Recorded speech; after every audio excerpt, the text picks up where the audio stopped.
Kalau kita ngomongin Thomas Edison, pasti yang kebayang itu jenius, penemu ulung, lampu pijar, ya kan? Tapi gimana kalau saya bilang ada cerita di balik itu semua?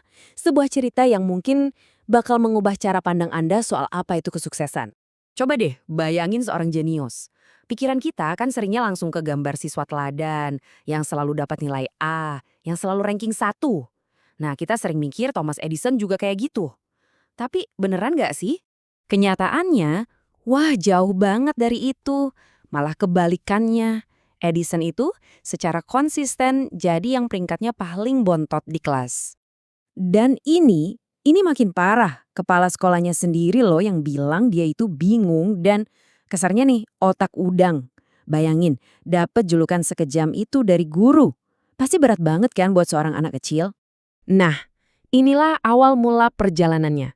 Sebuah awal yang sama sekali nggak disangka-sangka, yang justru jadi titik penentu hidupnya dengan cara yang mungkin nggak pernah kepikiran sama sekali oleh guru-gurunya dulu. Lihat deh perbandingannya, benar-benar kontras banget. Di sekolah, capnya apa? Otak udang, siswa paling payah.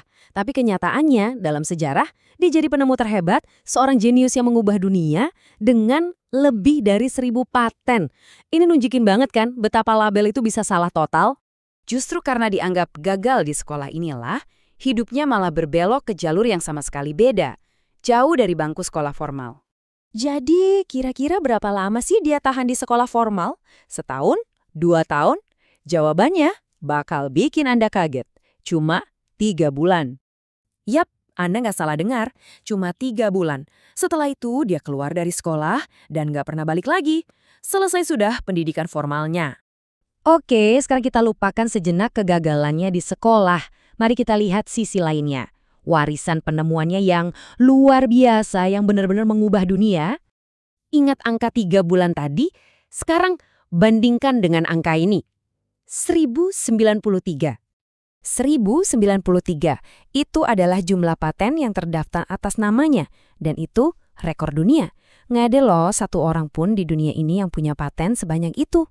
Anak yang dulu dibilang otak udang ini ternyata jadi penemu paling produktif sepanjang masa. Gila kan? Dan itu baru yang dipatenkan loh. Kalau kita hitung semua penemuannya, yang nggak dipatenkan juga, totalnya bisa sampai 1.300-an. Kebayang nggak sih skala karyanya itu sebesar apa? Benar-benar masif. Cerita Edison ini sebetulnya bukan cuma soal dia. Ada pelajaran yang lebih besar di sini, pelajaran universal yang berlaku jauh di luar tembok-tembok kelas. Dan ternyata dia nggak sendirian. Coba tebak siapa lagi yang punya cerita mirip.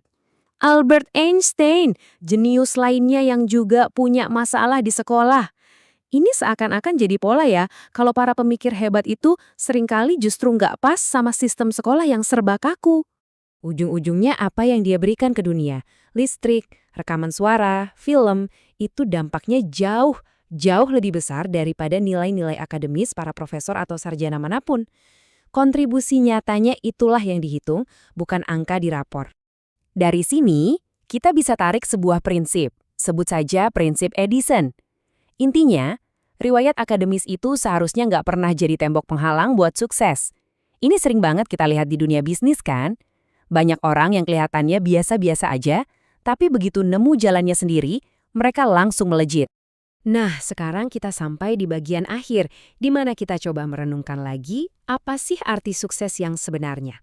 Dan kita akan lihat dari sudut pandang orang yang melihat kegagalan dengan cara yang sangat berbeda dari kebanyakan orang.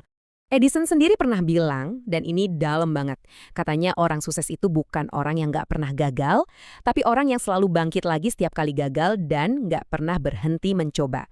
Jadi kuncinya bukan menghindari jatuh, tapi soal seberapa kuat kita buat bangkit lagi.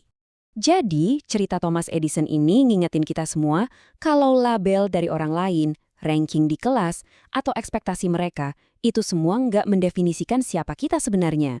Nah sekarang pertanyaannya buat Anda. Kalau seorang otak udang saja bisa mengubah dunia, kira-kira tembok penghalang apa nih yang siap Anda dobrak?